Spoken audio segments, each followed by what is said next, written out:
Ok, fait que là, il faut attendre que ça commence. Bonjour tout le monde! Nous testons le son. Bonjour tout le monde! Nous testons le son. Ok, c'est bon, très bien. Alors, aujourd'hui, nous sommes les visionnaires de Dieu et Jésus. Et aujourd'hui, nous allons parler de la création du monde et des 10 commandements dans ce live stream. Je sais pas comment tu dis live stream en français, j'ai oublié, mais ça arrive. Et aussi, on va en parler et les expliquer d'une façon le plus claire possible. Alors, si vous êtes de nouveaux chrétiens, merci beaucoup d'avoir rejoint ce live stream pour pouvoir apprendre plus sur la Bible et les mots de Dieu.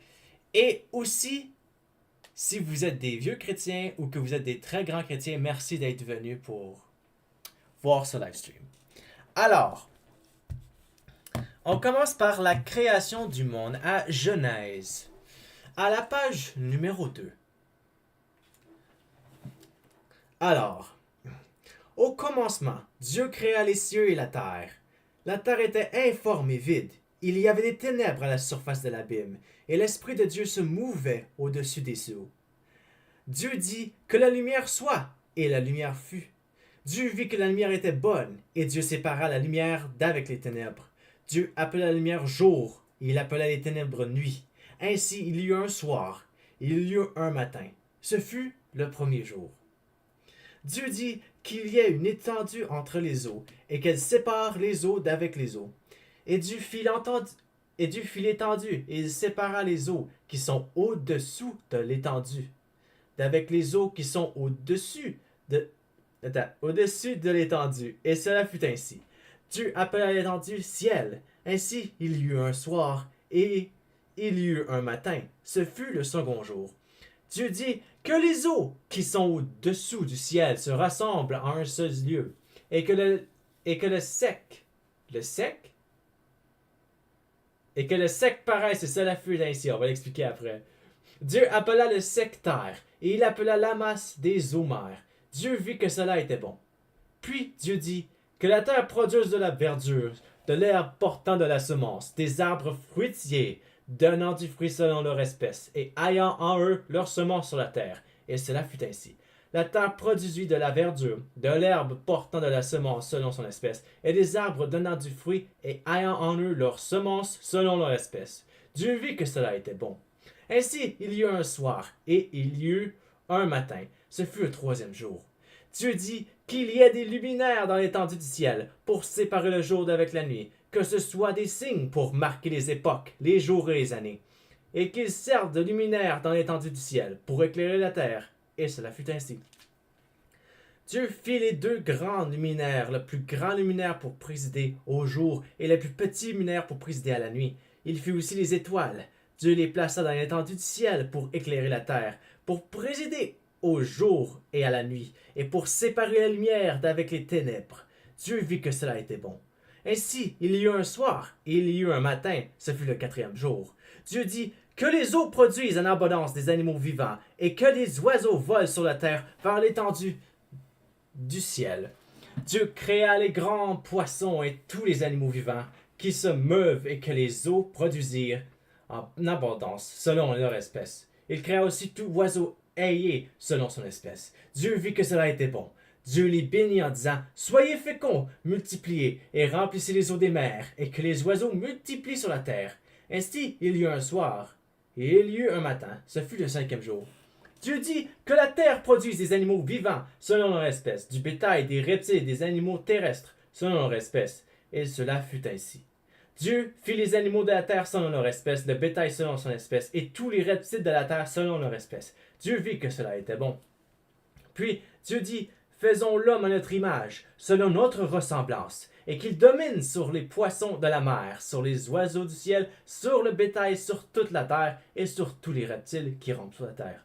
Dieu créa l'homme à son image, et il créa à l'image de Dieu. Il créa l'homme et la femme. Dieu les bénit, et Dieu leur dit, soyez féconds, multipliez, remplissez la terre, et l'assujettisez, et dominez sur les poissons de la mer, sur les oiseaux des cieux, du ciel, et sur tout animal qui se meut sur la terre. Et Dieu dit, voici, je vous donne toute l'herbe portant de la semence et qui est à la surface de toute la terre, et tout arbre ayant en lui du fruit d'arbre, et porteur de la semence. Ce sera votre nourriture. Et à tout animal de la terre, à tout oiseau du ciel et à tout ce qui se meurt sur la terre, ayant en soi un souffle de vie, je donne toute herbe verte pour nourriture. Et cela fut ainsi. Dieu vit tout ce qu'il avait fait, et voici, cela était très bon. Ainsi, il y eut un soir et il y eut un matin. Ce fut le 6e jour. Ainsi furent achevés les cieux et la terre et toute leur armée.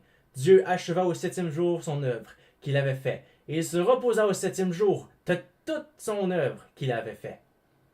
Dieu bénit le 7e jour et il le sanctifia, parce que ce jour il se reposa de toute son œuvre qu'il avait créée en la faisant. Voilà, alors qu'en pensais-tu, Dominique?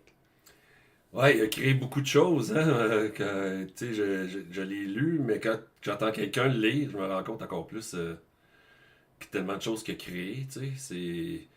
C'était pas longtemps à part ça, en 6 jours. C'est ça, Dieu est capable de faire n'importe quoi, n'importe quand, n'importe n'importe quelle vitesse qu'il veut, là, tu sais, il peut faire un clin d'œil, là. Fait que. Puis il s'est reposé le 7e jour, fait qu'on a commencé à faire ça. Prendre un jour de repos, là, ça fait vraiment du bien. Le samedi. Ouais. Ouais, c'est très important de se reposer et c'est là le jour du sabbat, au 7e jour, pas mal. Alors, s'il y a un travail ou quelque chose que vous voulez faire, c'est mieux de se reposer cette journée-là parce que vous allez être de bonne humeur, de meilleure humeur et plus en paix avec vous-même. Et aussi, c'est vrai ce que mon père a dit, là, Dieu là, est très puissant. C'est le plus puissant être de l'univers. Parce que je suis pas mal certain qu'il a créé l'univers et en plus il a recréé la Terre, à ce qu'on a entendu. Et c'est, t'as vraiment besoin de beaucoup de pouvoir pour faire une chose pareille. Là. Nous autres, on serait jamais incapables. Non, c'est ça. Puis aussi, qu'en penses-tu quand il disait nous, Ah faisons ouais. les humains en notre À image? notre image, ouais. Ben ça, je pense qu'il parle de lui puis de Jésus. Fait que Dieu l'Éternel, le Créateur. Jésus, c'est son fils, mais c'est aussi la parole. Puis dans le fond, tout a été créé par la parole de Jésus puis de Dieu. Tu sais. Fait que quand il dit nous, il parle de Dieu puis de Jésus. Ok, ouais, fait que Dieu était Jésus. Ouais. Alors les anges, ils comptent pas dans cet exemple. Euh, je pense pas, mais tu sais, c'est pas expliqué si les anges ont participé. Fait que je pense que si les anges avaient participé, ça serait écrit. Parce que plus tard aussi, c'est écrit que quand que les anges ont vu la création, ils ont poussé des cris de joie, tu sais. Ça Ouais. veut dire que je pense qu'ils l'avaient pas vu. Dieu l'a créé, puis là, il leur a montré, puis ils ont fait waouh, tu sais, c'est incroyable, tu sais. Mhm. Ok, maintenant nous avançons aux explications. Y a-t-il des affaires qu'on a besoin d'expliquer pour cela ou tu penses que tout le monde a compris? Ben, dans le fond, ce que ça dit, ce que ça explique, c'est que ça a commencé avec la création de la terre, mais en séparant l'eau de la terre. Il a mis pour faire la terre et la mer, tu sais. Puis il Oh. a fait le ciel qui sépare l'espace de la terre aussi, qui est entre les deux, tu sais. Fait que quand tu lis ça, tu sais, tu peux comprendre un petit peu comment ça s'est passé, s'imaginer un petit peu. Puis là, ben, créer tout le reste, là, les plantes, les animaux, les poissons, les arbres, toute la nature au complet. Puis après, il a créé l'homme et la femme. Fait qu'il a commencé par créer la terre avant, tu sais. Je trouve ça. Puis après ça, il a créé l'homme et la femme. Mais ce qui est intéressant aussi, c'est qu'il dit à son image, tu sais. Ça, ce que ça veut dire, ce que moi je comprends à son image, ça veut dire que, à sa ressemblance, ça veut dire que Dieu, il ressemble à un humain, tu sais. Puis ça, c'est une affaire que quand j'étais petit, je m'imaginais Dieu comme je sais pas trop quoi de gigantesque. Oui, Dieu est grand, mais je pensais pas que c'était comme un être humain, tu sais. Fait que c'est pas un être humain, mais on est fait à son image, donc il ressemble, ou on lui ressemble, tu sais, physiquement. Tu sais, c'est un être spirituel, mais je pense que il est aussi visible. C'est comme Jésus, quand il est venu sur la terre, ben, c'était une image de Dieu, tu sais, puis c'était un homme, tu sais. Tu sais, pour nous autres, la création des humains, c'est vraiment, pour lui, c'est vraiment comme quelque chose de hyper important, tu sais, parce qu'il est fait, il nous a fait comme à son image, ça veut dire qu'on est vraiment important là, pour lui. Vraiment unique et important, ouais. Là. Ouais. Ok, très bien. Alors j'espère que vous avez bien compris cela. Je pense qu'on a été bien clair là-dessus, dans le fond. Et le prochain, ce serait les 10 commandements, ce qui est très important. Et si vous voulez, vous pouvez les suivre et vous aurez une meilleure vie si vous les suiviez. Fait qu'on va commencer, je vais commencer par les lire. Ouais. OK, le premier. Là, je vais juste continuer à lire jusqu'au dernier, sans arrêt. OK. Tu n'auras pas d'autre Dieu devant ma face. Tu ne te feras point d'image taillée, ni de représentation quelconque des choses qui sont en haut dans les cieux, qui sont en bas sur la terre, et qui sont dans les eaux plus bas que la terre. Tu ne te prosterneras point devant elles, et tu ne les serviras point. Car moi, l'Éternel, ton Dieu, je suis un Dieu jaloux, qui punit l'iniquité des pères sur les enfants jusqu'à la troisième et la quatrième génération de ceux qui me haïssent, et qui fait miséricorde jusqu'en 1000 générations à ceux qui m'aiment et qui gardent mes commandements. Tu ne prendras point le nom de l'Éternel ton Dieu en vain, car l'Éternel ne laissera point impuni celui qui prendra son nom en vain. Souviens-toi du jour du repos pour le sanctifier. Tu travailleras 6 jours et tu feras tout ton ouvrage. Mais le 7e jour est le jour du repos de l'Éternel ton Dieu. Tu ne feras aucun ouvrage, ni toi, ni ton fils, ni ta fille, ni ton serviteur, ni ta servante, ni ton bétail, ni l'étranger qui est dans tes portes. Fait que tu sais, je t'ai dit que j'étais pour le lire jusqu'à la fin sans dire de commentaire, mais je vais en dire un commentaire, là. Quand il parle de serviteurs, servantes, il y en a qui sont comme offensés parce que il ne devrait pas avoir des serviteurs, tu sais, puis des servantes. Mais aujourd'hui, dans ce temps-là, c'est que les serviteurs, ils travaillaient pour leur employé, mais ils travaillaient dans la maison de la famille, puis ils étaient payés en nourriture, ils étaient logés, ils étaient nourris. Puis les maîtres de la maison, ben, ils s'occupaient d'eux autres, puis ils payaient en nourriture, puis ils donnaient tout ce qu'ils avaient de besoin. Aujourd'hui, là, c'est la même chose, là. On travaille pour des employés, sauf qu'au lieu de nous donner de la nourriture, ben, ils nous donnent de l'argent pour qu'on s'en achète. On est quand même des servants et des serviteurs de nos employés, puis des fois on oublie ça. Je continue. Car en 6 jours l'Éternel a fait les cieux, la terre et la mer, et tout ce qui y est contenu. Et il s'est reposé le 7e jour. C'est pourquoi l'Éternel a béni le jour du repos et l'a sanctifié. Honore ton père et ta mère, afin que tes jours se prolongent dans le pays que l'Éternel ton Dieu te donne. Tu ne tueras point. Tu ne commettras point d'adultère. Tu ne déroberas point. Tu ne porteras point de faux témoignages contre ton prochain. Tu ne convoiteras point la maison de ton prochain. Tu ne convoiteras point la femme de ton prochain, ni son serviteur, ni sa servante, ni son bœuf, ni son âne, ni aucune chose qui appartienne à ton prochain.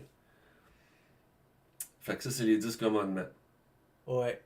Je trouve que c'est très important à suivre cela pour être une bonne personne avec de l'amour. Et bien sûr, une personne de lumière qui renvoie la paix et l'amour et tout ça. Puis il y en a qui savent pas aussi qu'il y a d'autres. Il y a comme. Ça, c'est les 10 commandements. Mais il y a quand même d'autres commandements que Dieu nous donne. Tu aimeras ton prochain comme toi-même. C'est un commandement vraiment important. Parce que si tout le monde faisait ça, là, il n'y aurait pas de guerre, il n'y aurait pas. Personne ne profiterait des autres. Tout le monde serait gentil avec tout le monde. Ce serait le monde parfait. Oui. Puis aussi, tu aimeras ton Dieu de tout ton cœur, de toute ton âme et de toute ta pensée. Fait que quand tu t'aimes ton Dieu, ben, il te récompense. Fait que si tout le monde aimait Dieu, tout le monde serait récompensé. Fait que, tu sais, puis les commandements, ils sont pas là pour nous casser les pieds, tu sais. Ils sont là parce que si tout le monde le faisait, tout le monde obéissait à ça, tu ne tueras pas, tu ne mentiras pas, tu ne déroberas pas. Si tout le monde faisait ça, là, ça irait bien sur la planète Terre, là, tu sais. Fait que c'est ça qu'il faut qu'on réalise des fois, puis qu'on réalise pas toujours. Ouais. Puis il y a aussi, là, des fois, il y a des gens qui veulent prendre leur propre direction, puis prendre leur propre décision. Puis ça finit avec des conséquences, certainement, là. Surtout quand c'est des mauvais choix qu'ils font, là. Ouais, Dieu peut nous aider à faire des meilleurs choix. Dans le fond, c'est quand tu t'approches de lui, dans le fond, comment tu fais pour t'approcher, ben, tu vas lire dans la Bible, tu vas prier, tu vas lui demander qu'il t'aide, qu'il te guide. Puis au début, c'est difficile parce que la connexion n'est pas là, mais plus on lit, plus on prie, plus que on s'approche de Dieu, plus il s'approche de nous. Puis là, on commence à nous envoyer des messages. On va lire un passage de la Bible, on va dire, OK, il a répondu à ma question que je me demandais hier, là, tu sais, exemple. Fait que, il n'y a pas juste la réalité matérielle, des tables, des chaises, des autos, des TV, puis des téléphones. Il y a une autre réalité spirituelle. Puis le Dieu de toute cette réalité-là, physique et spirituelle, c'est Dieu. Mais il y en a une réalité spirituelle, puis il faut qu'on ait une vie spirituelle. Parce qu'on est des êtres physiques, on a le côté mental, notre esprit, mais on a notre âme aussi à l'intérieur. Fait que, tu sais, on n'est pas juste physique, puis on n'est pas juste mental, on est une combinaison de tout ça, tu sais. Fait que le côté spirituel, il existe, là. C'est juste que les gens l'ont oublié. Ouais, c'est ça. Alors, il faut être les deux pas mal aussi. Et aussi, ouais, c'est aussi important de croire en Dieu et en Jésus. Bien sûr, la croyance est aussi puissant, d'une façon ou d'une autre. Et il faut aussi croire aux deux pour que ça fonctionne le plus, à mon opinion. Moi, là, je prie toujours aux deux à place de juste l'un ou l'autre. Parce que ça marche mieux, comme ça. Ouais, ben, aussi c'est écrit que quand tu pries à Dieu, faut que si tu pries au nom de Jésus, il va écouter ta prière, tu sais. Fait que quand tu pries aux deux, tu fais la bonne chose, tu sais. Puis, tu sais, Jésus, quand tu crois en lui, puis que tu obéis à Dieu, puis tu obéis à Jésus, puis tu crois en lui, ben, dans le fond, tu écoutes ses commandements, tu sais. Ben, dans ce temps-là, tu sais, lui, il te pardonne, tu sais, les erreurs que tu fais. Tu sais, parce qu'il est venu mourir comme sur la croix pour nous pardonner, mais faut juste nous autres qu'on écoute ses commandements, tu sais, pour lui montrer que nous autres aussi, on l'aime, tu sais. Fait que quand on fait ça, puis quand on parle à Dieu et à Jésus, ben là, il nous écoute, tu sais. Puis là, on se rend compte à un moment donné que, oups, il dirige ta vie dans une certaine direction, il s'en va t'aider de telle façon. Il va te donner quelque chose que tu aurais voulu souhaiter, puis je parle pas des choses matérielles, mais des choses que tu souhaites dans ton cœur qu'il va te donner, tu sais. Fait que fait que parler aux deux, ouais, c'est ça. C'est ça qui est écrit dans la Bible, de parler aux deux aussi. Ouais. Puis aussi, tu penses-tu qu'il y a quelques-unes des 10 commandements que tu pourrais expliquer plus Ouais, ben plus peut-être. détaillé? Mettons, ok, tu ne te feras point d'image taillée ni de représentation quelconque. Là, ça continue, mais je l'ai lu tantôt. Fait que ça, ce que ça veut dire, c'est de pas se faire comme des statues de Dieu ou de je sais pas quoi, puis se mettre à genoux en avant. Là. Tu sais, mettons une statue de Marie ou de. Tu sais, Dieu il veut qu'on adore juste lui. Fait qu'il veut pas qu'on se mette à genoux puis qu'on se prosterne, se mette à genoux ou s'incliner devant un Dieu, ça c'est se prosterner. C'est juste lui, notre Dieu. Puis il veut pas qu'on se prosterne devant d'autres, des statues, des images, peu importe c'est quoi. Adorer juste lui, puis pas se prosterner devant des statues, des images, ou peu importe de d'autres dieux, ou de Marie, ou de n'importe quoi d'autre, le Bouddha, n'importe quoi, tu sais. Fait que, il dit, je suis le seul Dieu, puis vous allez vous prosterner juste devant moi, puis vous n'aurez pas d'autre Dieu devant ma face, c'est ça que ça veut dire. Ok, puis les affaires de convoiter, ça veut dire quoi? Ah, convoiter, ça veut dire que tu veux avoir les choses de quelqu'un d'autre. Fait qu'admettons, ton ami ou quelqu'un dans ta famille, n'importe qui, ton voisin. Ton voisin a une belle auto, là, puis là, tu dis, ah, j'aimerais ça l'avoir son auto, là, tu sais, puis, tu sais, convoiter, ça veut dire désirer quelque chose qui appartient à quelqu'un d'autre. Mettons, ça peut être la femme ou le mari de quelqu'un ah, j'aimerais ça l'avoir, tu sais, cette mari-là ou cette femme-là, ou peu importe un objet. Fait qu'il faut pas. C'est ça qu'on va être. C'est vouloir avoir quelque chose que quelqu'un d'autre a. Ouais, c'est ça. Fait que ça a pas mal rapport à la jalousie d'une façon ou d'une autre. Un peu, ouais. Pourquoi ça a loadé? Attends, c'est-tu correct? Attends, je vais essayer de le. Ok, ouais, c'est juste un loading. Ok, ouais, c'est pas si comme que ça. Ok, bon. Alors oui, c'est bien ça, nous sommes à 17 minutes du podcast. Et maintenant, nous allons prier pour vous. Veux-tu commencer la prière, Dominique? Oui. Euh, Seigneur, je te prie au nom de Jésus pour tous ceux qui nous écoutent, euh, pour que tu leur fasses sentir ta présence, puis que tu les aides à comprendre que écouter tes commandements, c'est juste une bonne chose pour tout le monde. Puis qu'ils réfléchissent à ce qu'on a dit aujourd'hui. Puis je te remercie de nous avoir aidés à dire ce qu'on a dit. Puis si on a fait des erreurs, on te demande pardon. On a vraiment tout dit ce qu'on a de bon cœur, d'après ce qu'on a lu dans la Bible, tout ça. Fait que je prie pour que les gens qui réfléchissent, je pense, qui peut-être qui se mettent à lire la Bible aussi. Ok, c'est à mon tour maintenant. Cher Dieu et Jésus, j'aimerais bien que vous donniez à ces gens l'amour et l'appréciation qu'ils ont de besoin dans leur vie. Et j'aimerais bien aussi que tu les appelles pour qu'ils puissent devenir des chrétiens si ils le veulent, bien sûr, et si tu le veux. Et aussi, j'aimerais bien que que tu les aides aussi à choisir le bon chemin dans leur vie pour arriver à la bonne partie de leur vie. Et aussi, j'aimerais bien pouvoir les voir dans la Nouvelle Jérusalem un jour. Alors, j'aimerais bien que vous les aidiez vraiment beaucoup à arriver à ce stade. Et c'est ça que j'avais à dire. Amen et joyeuse éternité. Amen. Et maintenant, j'ai une dernière chose à faire. Mon père a fait une petite erreur plus tôt en disant le mot avec. En disant le personnage avec le nom qui commence par B. Alors, c'est pas si grave, je suis sûr que ça. Dieu, il pardonne. Alors, je suis sûr qu'il est correct, dans le fond. Et aussi, mon père a vraiment beaucoup changé là, depuis nos jours, grâce à Dieu et aux choses qu'il a faites pour lui. Alors, je dois vraiment le remercier pour ça. Merci Dieu d'avoir ramené mon père. Et c'est ce que j'avais à dire, c'est ce qu'on avait à dire.